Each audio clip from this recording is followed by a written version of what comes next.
문영배 전 헌법재판소장 권한대행의 헌법을 읽어보세요라고 하는 말은 각각의 출입처에서는 지금 어떤 반향이 있었습니까? 대통령실은 좀 불편했을까요? 어떨까요? 네, 문영배 소장대행도 그 말을 하기를 좀 주저하기는 했었다고 하는데 어떻습니까? 네, 아무래도 그 사법부 내에서는 문영배 소장대행 전 소장대행은 우리 편이다라고 생각하는 사람들이 꽤 있었던 것 같아요. 그래도 그렇죠. 비교적이요. 예. 그래서 그분의 말이 뜻이 어떤 뜻인지를 계속해서 이제 되뇌이고 기자들한테도 계속 물어보고 그런 작업들이 계속 반복돼 왔습니다. 네, 음악은 김창완, 뉴스는 주영진의 뉴스 직격입니다. 세 분 소개해드릴게요. 김윤희 문화일보 기자, 김종일 시사저널 기자, 손기준 SBS 기자 나왔습니다. 세 분 어서 오십시오. 안녕하세요. 자, 이번 한 주 동안 각자 취재하고 있는 현장에서는 어떤 것들이 가장 큰 뉴스였을까요? 오늘까지. 김종일 기자는 어떻습니까? 네, 저는 이번 주에 그 국민의힘 상황을 좀 주로 네. 봤는데요. 그 장동혁 대표가 이제 이번 주 일요일 날 장외투쟁에 나서지 않습니까? 뭐래? 네, 그거에 대해서 국민의힘 이제 중진 의원들부터 이제 친한계 우리가 구주류라고 불렸던 친윤계 분들, 그다음에 장동혁 지도부 체제에 이제 지도부 그 당직 맡고 계신 분들 이제 저희가 전화 취재 열심히 네. 하고 만나봤는데 의견이 많이 엇갈리더라고요. 어떻게 엇갈립니까?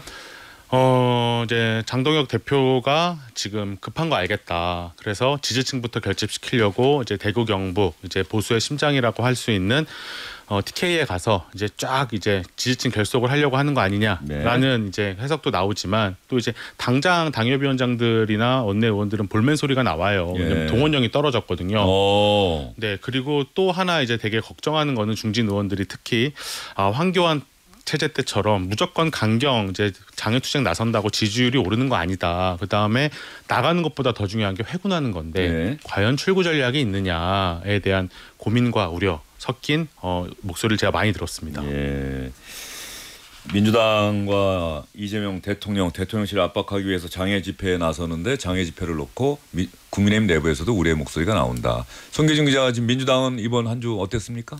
아무래도 사법부와 조희대 키워드가 가장 클 것 같긴 한데요.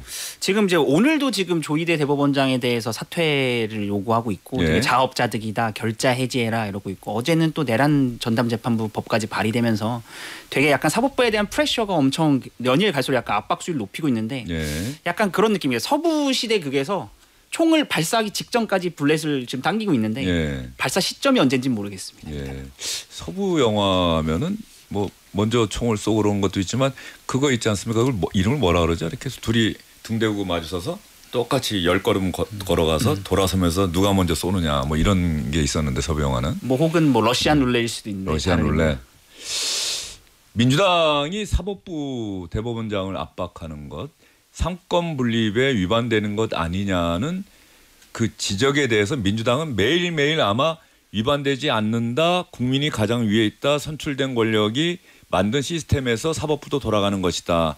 계속 이야기를 하고 있는 것 같은데 민주당도 이게 혹시 상권분립 위반일 수 있다라고 하는 지적을 신경을 쓰는 건가요? 어떤가요? 쓰면서도 약간 이제 일단 조희대 대법원장과 사법부를 향해서 그러니까 되게 불신의 기조가 많이 깔려 있더라고요. 보면 어제도 저 이제 다른 의원하고 점심을 먹을 때 일단 이번에 나온 얘기는 잘 모르겠지만 하는 걸 봐라. 예전에 비상계엄 때 당시에 어떤 입장 표명도 없었고 서부지법 사태 때도 입장 표명이 없었다. 근데 이번에는 갑자기 입장이 막 빨리 나오지 않냐. 그리고 직위원을 봐라. 이런 기조가 깔려 있다 보니 약간 일단 색안경을 끼고 있는 거죠. 그냥 뭘 했든 곱게 보이지 않고. 그리고 어제 같은 경우도 뭐 법원에서 이제 중앙지방 법원에서 뭐 형사 25부에 한 명을 증언시켜준다. 뭐 여러 가지 얘기, 뭐 개선 방안을 얘기했는데 이제 그것도 믿업지 않은 투인 것 같습니다. 민주당이 법안을 발의하니까 법원이 뒤늦게 뭐 신속하고 공정한 재판을 위해서 형사합의 25부 지기현 부장판사 재판부에 한 명의 법관을 추가로 배치하겠다. 그런 것 아니냐. 알겠습니다. 김윤희 기자는 뭐 대통령실 뭐 어땠습니까? 지난 일주일 동안? 네, 저도 조희대 대법원장 사건이 제일 컸는데요. 그 강유정 대통령실 대변인이 월요일 아침에 계속 관련된 발언을 계속해서 번복했잖아요. 그때 월요일 모래벽이 본인은 걸려서 번복이 아니라 그랬죠. 오독 뭐라 그랬죠. 그렇죠. 계속 번복을 했고 다음날 아침까지도 다음날에도 이제 우상호 수석이 또 그 발언을 정리하는 데까지 이어졌는데 그만큼 그 파장이 있었다는 얘기죠. 어마어마했죠. 그런데 이상하게 강유정 대변인이 원래 자주 매일매일 브리핑했었는데 그날 이후로 기자들과 주고받는 문답 브리핑이 없는 것 같아요. 이번 주에는. 네, 거의 없었습니다. 잠깐 그 오후에 이제 일정 브리핑 때는 잠깐씩 나왔는데 거의 서면 브리핑만 나온 것 같은데. 최소화했었던 것 같습니다. 예. 강유정 대변인도 좀 돌아보는 시간을 좀 만든 그런 한 주일이 아니었나 싶네요. 기자들이 제일 싫어하는 표현을 쓰셨죠. 그래서 항의도 많이 받았습니다. 기자들이 제일 싫어하는 표현은 오보입니다. 오보입니다. 뭐 오보 썼으면 또 깨끗하게 인정하는 것도 그 좋은 건데 기자들이 보기에는 오보가 아닌데 오보라고 그렇죠. 하니까 오보가 아닌데 오보라고 하니까 기분이 안 좋고 오보인데 오보라고 하면 인정해야 되는데 그것도 또 사실 기분이 안 좋죠. 알겠습니다. 그런데 깨끗하게 인정할 수 있는 용기, 그것도 용기다라는 생각이 드는데요. 전체적으로 보면은 조희대 대법원장 관련한 이야기가 지난 일주일 동안 뭐 오늘까지도 그 여진이 계속되고 있는데 그것이 이 수면 위로 올라오게 된 계기는 부승찬 의원의 대정부 질문 제보가 있었고 4명이 만났다. 조희대 대법원장과 한덕수 전 총리, 정상면 전 총장 또 김충식 씨라는 분 만났다. 이 자리에서 이재명 당시 야당 대표 사건은 대법원이 알아서 처리한다. 그런데 이 발언이 과연 근거가 있는 것이냐라고 그 거론됐던 사람들이 모두 부인하고 근거가 있는 것이냐는 얘기를 할 때 점점점 민주당 쪽에서는 근거를 제시하기보다는 논리가 중요한 것은 조희대 대법원장의 대선 개입이다라고 처음에는 그 만남에서의 조희대 대법원장의 발언 이걸 문제 삼았는데 이제는 그 발언 자체보다는 조희대 대법원장이 선거법 사건을 급하게 대선 전에 파기환송하면서 이재명 대표를 대선에서 배제하려고 했다. 한덕수 전 총리를 대선 대통령으로 만들려고 했던 것 아니냐 이런 의혹을 제기하는데 관련해서 김병기 민주당 원내대표가 오늘 아침 SBS 라디오에서 이 근거를 제시해라. 부승찬 의원, 서영교 의원이 이런 의혹을 제기했는데 근거를 국민들한테 제시해야 되는 것 아니냐라고 하는 이야기가 계속 나오고 있어요. 김병기 원내대표가 뭐라고 하는지 한번 들어볼까요? 지금 조희대 대법원장을 비롯한 그 당사자들이 지금 일제 부인하고 나선 거 아니겠습니까? 그렇다고 한다면 그 최초에 거론하신 분께서 이런 것 때문에 했다. 그래서 해명을 하시는 것도 좋은 방법일 것 같습니다. 본인들이 안 만났다고 그러는 거니까 거기에 대한 것은 그걸 처음으로 말씀하신 분이 그거는 그 근거 정도 또는 그런 거에 대한 경위 또는 주변 상황 그런 얘기를 했었던 그 베이스가 있지 않겠습니까? 그런 거는 좀 얘기를 했으면 좋겠다 이렇게 말씀을 드립니다. 송교진 기자, 저기서 또 궁금한 게 처음 얘기하신 분은 누굴 얘기한 겁니까?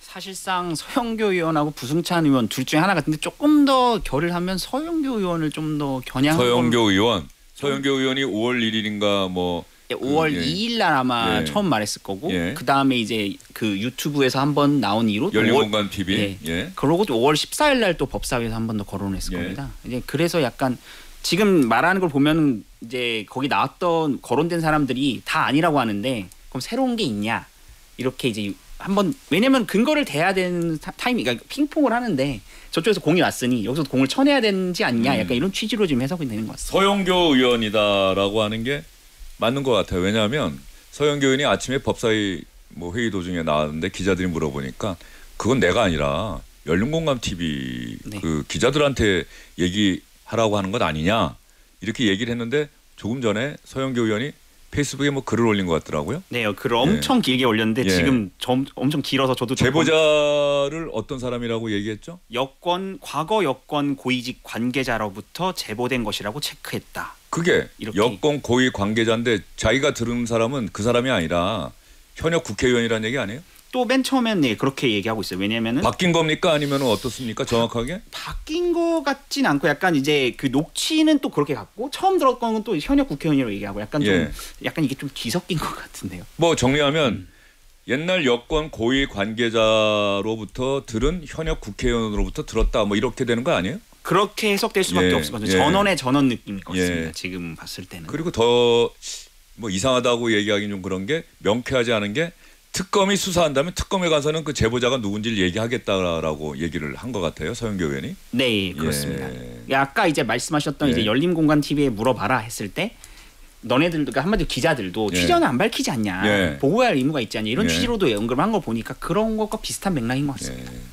그렇죠. 기자들은 사실 수사를 받아도 취재원을 얘기하면 안 된다라고 배웠고 그런 생각을 갖고 있어요. 사실은 어느 순간에도 취재원은 뭐 밝힐 수 없는 건데 그런데 이거는 이제 정치권에서 의혹을 제기했고 그 의혹이 파장이 크고 사실이냐 아니냐를 갖고 논란이 크다고 한다면은 민주당에서 그 의혹을 제기하는 의원들은 적어도 그 의혹이 어떤 의혹인지 당사자들이 다 부인했으니까 사실이라고 믿게 된 이유에 대해서는 얘기해 줘야 되는 건데 그 얘기는 조금 잘 안 한 것 같아요. 그러니까 엄밀하게 추가 증거가 나오거나 이런 걸 제시한 것 같지는 일단 않고요. 예. 이제 어쩌다 보니 두 분 중에 한 분이 이제 부의원하고 오전에 이제 통화를 했는데 좀 코치코치 캐묻진 않았고 이제 좀 일련의 내용들을 좀 물어봤는데 약간 아구가 맞는다는 표현을 쓰더라고요. 그러니까 예. 딱 그런 얘기를 들었는데 실제로 이랬고 이랬다 약간 그런 얘기를 하시는 거 보면은 그러니까 당연히 연계성이 있는 거 아니냐. 그러니까 그 부분은 수사를 통해서 밝혀져야 된다라는 결론을 계속 얘기를 하시더라고요. 조금 전에 부의원과 통화를 했다는 게 뭡니까? 그러니까 부승찬 의원과 오전에 오늘 부의원. 네. 죄송합니다. 하도 부의제로 부의원 이래갖고 죄송합니다. 갑자기 부의원인 줄 알았더니 부의원. 네, 부승찬 의원. 네, 알겠습니다. 야, 부의원이 또 그렇게 들리는군요. 이거 저도 큰일 났습니다. 이거. 예. 자, 그런데 국민의힘은 뭐 이제 민주당이 뭔가 이 부분에 있어서는 사실 여부에 대해서는 약세를 보이고 있다라고 판단을 하는 것 같기도 하고. 네, 그래서 국민의힘이 지금 되치기 역공에 대대적으로 나서고 있어요. 예. 사실상의 총 공세인데요.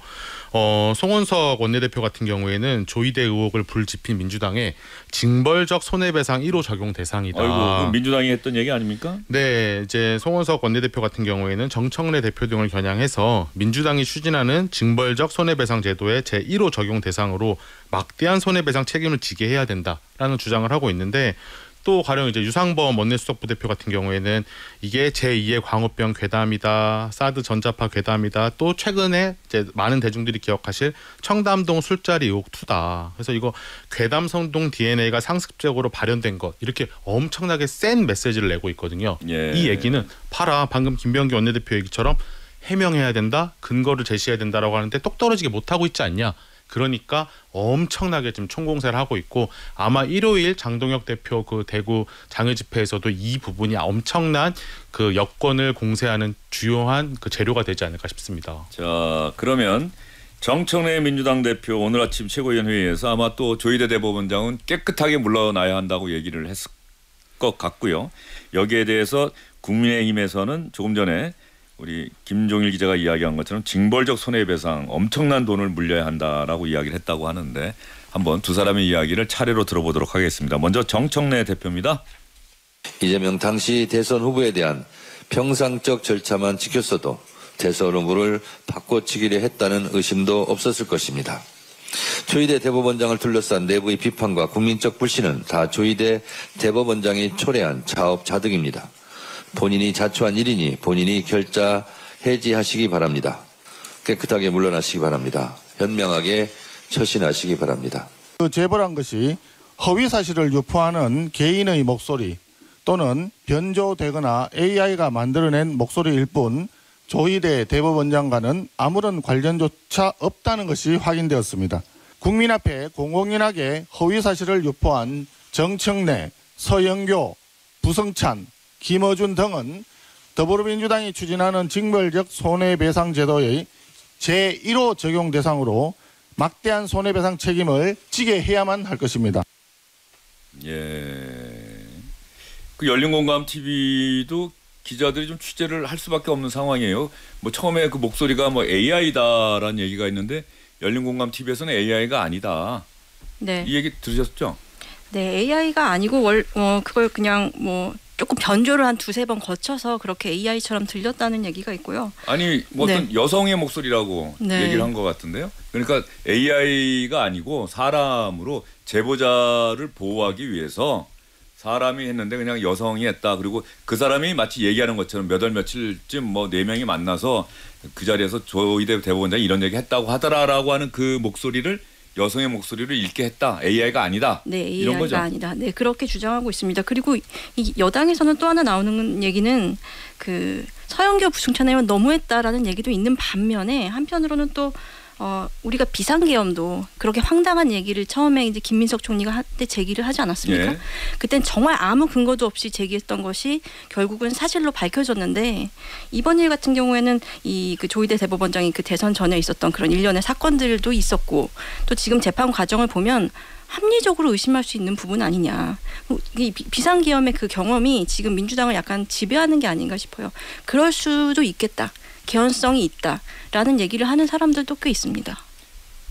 그러니까 한덕수 전 총리를 하룻밤 사이에 김문수 후보를 끌어내리고 국민의힘의 대선 후보로 만들려고 했던 권영세, 권성동 두 지금 국민의힘 옛 지도부의 두 사람의 행동을 보면 네. 이게 뭔가 흐름과 작동되는 힘이 있었던 것 아니냐 뭐 이런 의심을 하고 있는 거란 얘기죠. 그렇죠. 네, 합리적인 의심이라는 표현까지 쓰고 있거든요. 예. 그리고 비상계엄 사태의 의혹까지 제기를 해가면서 그러면 그때와 지금하고 다 이런 비상계엄이라는 상상 같은 그런 일도 현실로 벌어졌는데 그러면 이 조희대 이 의혹은 합리적이지 않나요? 이런 얘기를 하는 사람들도 제가 들었습니다.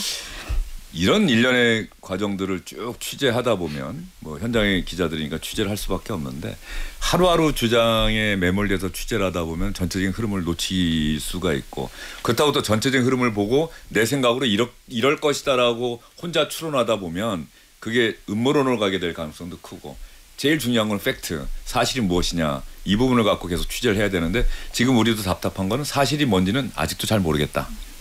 송교진 기자도 매일매일 민주당 의원들하고 얘기해봐도 잘 모르겠다. 아니다라고 얘기하기는 부담스럽죠. 그렇죠. 예, 이게 혹시 사실일까 봐. 뭐 아까 말씀하셨듯이 이제 계엄 얘기할 때 사실 그때 누가 그 말 듣고 예. 감히 무슨 소리야? 약간 이런 느낌이었는데 이제 그때 실제로 이루어졌잖아요. 그러니까 지금 이것도 만약에 그럴 수 있다는 약간 개인적인 생각도 있습니다. 예. 하지만 현재로서는 좀 뭐가 약간 좀 잡히지 않는 뜬구름 같은 느낌? 그런 느낌이 있죠. 국민의힘 취재하는 입장에서 어때요? 네, 국민의힘에서도 그 방금 이제 우리 두 기자 말씀하신 것처럼 계엄설 학습 효과가 민주당에서 있는 건 그래 알겠다. 이제 우리가 흔히 얘기하는 5% 사석에서 얘기할 때는 그렇게 얘기하지만 지금 이거 손익계산서 두들겨 보면 지금 민주당이 과유불급이다. 조급한 것 같다. 그냥 3특검에 맡겨놔도 알아서 굴러갈 걸. 제가 아주 인상적인 그 국민의힘 모 의원한테 들었는데 모 의원은 모 의원입니다. 그 정청 K 뭐 이니셜이라도 주영진의 뉴스시켜서는 가능하면 좀 익명의 취재원 말고 네. 한번 얘기해 보시죠. 예. 네, 아주 다선 의원이었는데 정청래 대표와 지금의 민주당 지도부가 여당 대표를 잘 못하는 것 같다. 그러니까 여당일 때랑 야당일 때 우리가 민주당이 야당일 때 진짜 무서웠는데 민주당이 여당 지도부가 지금 우리한테 공세와 의혹을 펼치는 게 그렇게 무섭지 않다라는 얘기를 하더라고요. 그러니까 3특검 그냥 가만히 놔둬도 3특검에서 계속해서 브리핑하고 언론이 취재해서 하루가 멀다 하고 저희가 대서특필하지 않습니까? 그런데 왜 조희대 저렇게 총 공세를 펼쳐가지고 과유불급을 하지? 이재명 대통령이 왜 선출 권력이 더 우위에 있다라고 얘기를 해서 왜 상권 분립을 흔드는 것처럼 얘기를 하지?라는 의아함도 저한테 표시한 그 국민의힘 중진 의원이 있었습니다. 문영배 전 헌법재판소장 권한대행의 헌법을 읽어보세요라고 하는 말은 각각의 출입처에서는 지금 어떤 반향이 있었습니까? 대통령실은 좀 불편했을까요? 어떨까요? 네, 문영배 불편했습니다. 소장대행도 그 말을 하기를 좀 주저하기는 했었다고 하는데 어떻습니까? 네, 아무래도 그 사법부 내에서는 문영배 소장대행 전 소장대행은 우리 편이다라고 생각하는 사람들이 꽤 있었던 것 같아요. 그래도 그렇죠. 비교적이요. 예. 예. 그래서 그분의 말이 뜻이 어떤 뜻인지를 계속해서 이제 되뇌이고 기자들한테도 계속 물어보고 그런 작업들이 계속 반복돼 왔습니다. 피청구인 대통령 윤석열을 파면한다라고 대한민국에 고지했던 네. 그런 분이기 때문에 그분이 아마도 같은 생각을 갖고 있는 사람이 아닐까라고 했는데 그분은 법조인의 입장에서 헌법을 읽어보라. 이게 이재명 대통령의 권력에는 분명히 서열이 있다라는 얘기와는 좀 결이 다른 이야기다라고 해석이 되는 것 같은데 민주당에서는 어떤 반응이 있었어요? 그날 그 얘기 나오고 나서. 일단은 이제 그게 약간 개인 그랬을 때는 후순위였던 것 같습니다. 왜냐하면은 지금 그거가 이제 반응이 어떤 타겟팅이 딱 명확하게 지정된 게 아니었기 예. 때문에 원론적으로도 볼 수 있는 거였고 예. 그렇기 때문에 어떤 이거에 대해서 엄청 큰 이견이 나오거나 막 그런 분위기는 없었던 것 같습니다. 예. 그것 때문에 사실 문영배 소장 등이 그 다음 날인가는 그 지기현 부장판사나 법원을 향해서 그 윤석열 전 대통령 구속 취소에 대해서 지금이라도 보통항고를 하는 게 옳다라고 얘기했는데 내란 특검에서는 그 실익이 없다라고 또 이야기를 했었는데 국민의힘에서는 문영배 소장 대행의 발언에 대해서는 또 어떤 반응이었습니까? 완전히 아싸 이런 느낌이었어요. 예, 국민의힘에서는 이거 그 문영배 전 소장의 메시지는 우리 헌법이 명시한 상권 분립을 사실상 이재명 대통령과 지금 그 집권 여당인 민주당이 흔들고 있다라는 식으로 해석했거든요. 예. 그게 문영배 전 소장한테 직접 들은 게 아니니까 아전 인수격 해석일 수도 있지만 정치권에서는 국민의힘은 그걸 그 재료로 삼고 있습니다. 예, 알겠습니다. 어쨌든 간에 어떤 사안을 정파적 관점에서 얘기하는 사람이 아니라 법조인인 문영배 전 소장 등은 법조인의 관점에서 이야기했다.